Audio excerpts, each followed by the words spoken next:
Hello and welcome back. We're going to continue going over more series questions from our review.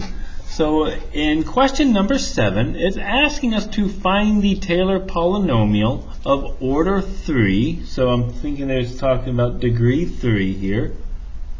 So the degree will be 3 for x equals 0. Now it looks like it's Maclaurin, but it's not. So we can't really use a shortcut for this one because we do have a horizontal shift here. So unfortunately we are going to have to use our derivative.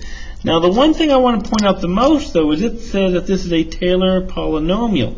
So remember, this is only an approximation, which means there's going to be no dot dot dot. So let's go ahead and do this. So we have to take our derivatives. Of course the function itself is just the square root of 1 plus x. And the first derivative is not that bad. We've done plenty of these. This is just 1 over 2 times the square root of 1 plus x. And the second derivative, let's see here. So if I take the second derivative, remember this is really 1 over 2, 1 plus x to the negative a half, and that gives us negative 1 over 4 times 1 plus x to the negative 3 halves. And what do we get here? Negative 1 over 4, 1 plus x to the 3 halves. And then taking the third derivative, I'll just use this since we already have it. This becomes positive 3 over 8, 1 plus x to the negative 5 over 2, which becomes 3 over 8 times 1 plus x to the 5 halves. So we got our 3 derivatives. So that's going to give us our degree of 3. Remember, the third degree is going to give us our 3 derivatives. So now we want to find the values at 0. F of 0, that's going to become 1. Take this derivative at 0. We're just going to get, oh look, 1 half. This derivative 0. What's that going to become? Negative 1/4. And this one becomes 3/8. So now I can write my Taylor polynomial. So remember my rule. X minus c to the n. And we write it, there's a couple ways we can write it. P3 of x is always the best way. Or if you want to, you can say f of x is approximately, and you don't have to put that P3 of x. You can say f of x is approximately this, and then you can write out your answer. Or you can write P sub 3 of x equals, because by saying this we're saying it's a polynomial, and then we already know it's going to be an approximation. So let's go ahead and do this. So the first one is just going to be just simply put just 1. And this becomes 1 plus 1 over 2 divided by 1 factorial. And this becomes x minus 0 to the first minus 1 over 4 times 2 factorial, because n is 2 here, x minus 0 squared, and then plus, whoop, this should be a 3/8, looks like a 2, 3 over 8 times, this is 3 factorial, x minus 0 cubed. Now, because it's a polynomial, we don't put plus dot dot dot. And of course, you can clean this up if you like. I think you can look, I think I wrote out my answer is 1 plus x over 2 minus x squared over 8 plus x cubed over 16. So the AP might have something like this, but you should be able to simplify that. So again, I do want to reiterate the following. You can say f of x is approximately this, or you can say p, the Taylor polynomial third degree, is equal to that. You can even write it this way. The function is approximately my Taylor polynomial. Just be careful the difference between the squiggly and the equal sign. The squiggly is an approximation. That's what a polynomial gives us. An equal sign, in this case right here, says my approximation is. All right. So we'll talk more about that, especially in the next one, number 8 here. So let's take a look here. So number 8. It says the function f has a Taylor series. So this is a series. This is the actual value. This is the one that gives that plus dot dot dot about x equals 2. So there's my center. And it converges for all x on the interval of convergence. So that's just telling us it's going to converge. The nth derivative at 2 is given by this formula right here. So we got this formula for any n value greater than or equal to 1. Then they tell us this. We've talked about this in the past already. They're giving us some sort of initial condition right there. In other words, they're telling us the value of the 0th derivative or the function is 1. So that's what that's kind of telling us right here. Part A says write the first 4 terms. Now this is an AP question, so you can see questions like this on the AP. Write the first 4 terms and the general term for the Taylor series about x equals 2. Alright, so we're going to go and do this. Alright, so this is going to generate my Taylor. So let's go ahead and write out our Taylor. Remember, Taylor's our rule. It's fn of c over n factorial x minus c to the n. Now, I like to write it out first by plugging this in. Remember, this is just going to give me the numerator here. So we're going to get n plus 1 factorial over 3 to the n times, because remember, we're going to divide it by n factorial, so n factorial here. And, oh, this is not so bad. Watch what we can do here. Okay, so this is going to give us, so let me see it. Don't forget this, x minus 2 to the n. Now, you have an option right here at this point. Obviously, this is my general term. There's my general term. What's nice about doing this first is because, look, we have to give the general term anyway, so we already have that. So you can actually simplify this first. You don't have to. But if you, we'll talk about that in a little bit. So for part A, I want to generate it. Now, so this is a Taylor series, so now we're going to say f of x equals. Be careful. Up here we said fx approximates because we're talking about a polynomial. Polynomials approximate. Series give the exact value. This is that plus dot dot dot. For n equals 0, they tell me the value is 1. And then we're going to put n equals 1. N equals 1, I'm going to put in here. This becomes a positive. This becomes 2 factorial over 3 squared times, and here 1 factorial, because remember n is 1. Don't forget this, x minus 2 to the first. Plugging in n equals 2, same thing. I'm going to get plus 3 factorial over 3 cubed times n factorial, 2 factorial. Don't forget the x minus 2 squared. Most people tend to forget those parts right there. And then the last one, because remember they only want us to get 4 terms here. So for n equals 3, we would get 4 factorial over 3 cubed times 3 factorial x minus 2 cubed plus dot dot dot plus, so there's my first 4 terms. There's my 4 terms, right? And now we have to put the general term up there. So the general term, I think most of you guys might be able to recognize that the general term will simplify, but you don't have to if you don't want to. We would get this n plus 1 factorial over 3 to the n times n factorial x minus 2 to the n plus dot dot dot.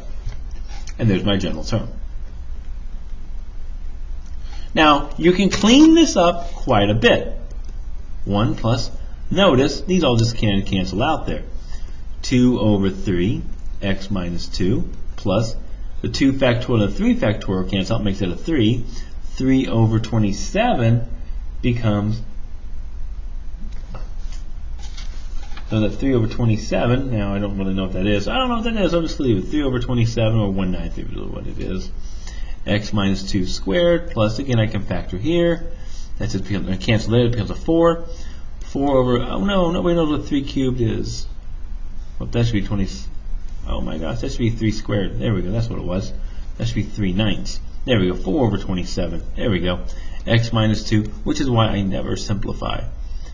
X cubed plus dot dot dot plus, but this is the part that's really cool. We can see that here, n plus 1 times n factorial. Those n factorials cancel, so we're just left with n plus 1 over 3 to the n, x minus 2 to the n. Now, it doesn't change if the AP will accept either one, but if you want to simplify it, there it is. You don't have to leave it originally. That's fine as well. Okay, so let's take a look at part B. Okay, so for part B, it's our radius and interval of convergence question right here. So we will probably do this on another sheet of paper here. So let's see here. So part B says find the radius and interval of convergence. So for part B, to get the radius and interval of convergence, remember we're going to use our ratio test as n goes to infinity. The ratio, this next term over the previous term, has to be less than 1. So this is where simplifying it might be a little bit helpful for us, but again, you don't have to. So I'm going to use my simplified version. You can use your general term up here if you want. So when I write this, we're going to get the limit as n goes to infinity. My next term, remember this is my general term I'm going to use. We're going to get n plus 2 times x minus 2 to the n plus 1 over 3 to the n plus 1 times, I'm going to get the original, 3 to the n, over n plus 1 times x minus 2 to the n. Has to be less than 1. Alright, so let's go ahead and do this. Ready? When we simplify here, we get the limit as n goes to infinity. We're going to be left with n plus 1, n plus 2 on top, can't do anything about that. We're going to be left with 1 x minus 2, and we're going to be left with a 3 on bottom. That has to be less than 1. And recall, anything that does not have an n. Of course, some of you guys might have realized, oops, I forgot my n plus 1 down here in the bottom there. There we go. So anything that does not have an n gets factored out. So that's going to give us the absolute value of x minus 2 over 3. 3 is always positive, so we can leave it on the outside. The limit as n goes to infinity of n plus 2 over n plus 1 is less than 1. And then all that just becomes 1 when you take that limit. So what we're left with is the magnitude of x minus 2 is less than 3. So remember, this 3 is my radius. Okay, that's my radius of convergence right there. So when I solve it, I'm going to get x minus 2 is less than 3 or greater than negative 3. So we can say x is between negative 1 and 5. Now that's possible, right? It's my possible interval, because don't forget, we do have to check the endpoints. So when we're checking, we have to check the endpoints. This is the long part. For x equals negative 1, we're going to plug it into our series. Remember, we're using the, when we found our series right here, I'm going to use the short one here. I'm going to let x equals just negative 1 right here. So n equals 1 to infinity. And this becomes, what do we get here? Let's see here. N plus 1 times this. If I plug in x equals negative 1, remember it was x minus 2, so we get negative 3 to the n. Remember, it was originally this right here. This is my series right here. I'm plugging it in all over 3 to the n. And let's see here. And this becomes alternating, so these 3's will cancel, but I'm left with a negative 1. So when I try to do my limit rule as n goes to infinity of this series of this n plus 1, even though I'm multiplying by negative 1, this goes to negative infinity, therefore this diverges by nth term test. So this fails. So therefore x cannot equal negative 1. And I try the next one, x equals 5. And again, I plug it in. N equals 1 to infinity. When I plug it in, we're left with n plus 1. Plug in 5, I just get 3 to the n over 3 to the n. Those cancel. And again, you probably already kind of figured out that, of course, this will also diverge by nth term. So x cannot equal 5 as well. Remember, on the AP, they will check those. You do have to check those out even though they don't work. So we know our radius is 3, and our interval is going to be negative 1, between negative 1 and 5. Whew, that is a long problem right there. Okay, so if you need to, go back and look at that part again. But we're still not done, because we got a part C here right now. So we got a part C. All right, so for part C, it says, let g of x be a function given satisfying this condition. So they're giving me again some sort of initial condition, and g prime of x equal the f of x that we just found right here. Write the first 4 terms in a general term for the sequence for g. So what g of x has to do, well, if this is a derivative of g, then we have to find g of x. So g of x is going to be the antiderivative of f of x. So of all this, 1 plus, and again, I'm going to use my shortcut one, 2/3 x minus 2 plus 3 over 9 x minus 2 squared plus 4 over 27 x minus 2 cubed plus dot dot dot dx. So when I integrate this, well, I'm not worried about the general term yet. When I integrate this one, we should just get x plus, if I multiply here, and this is just a simple one. There's just a simple u substitution. Du is 1, so this is just going to become 1/3 x minus 2 squared. So if I add 1 to the power here, divide it, the 2's will cancel. And that's going to happen over all of these. This becomes 1/9 x minus 2 cubed, and then plus 1 over 27 x minus 2 to the 4th, plus dot dot dot, plus at the very end we get this constant of integration right there, and that's g of x. Alright, so let's see here. So we're told in our initial condition, let's see it here again, they tell us our initial condition is that g of 2 is 3. So g of 2 is 3, so if I plug this is 3 and I plug in all these 2's here, 2 plus, and everything else becomes 0, except for the c1.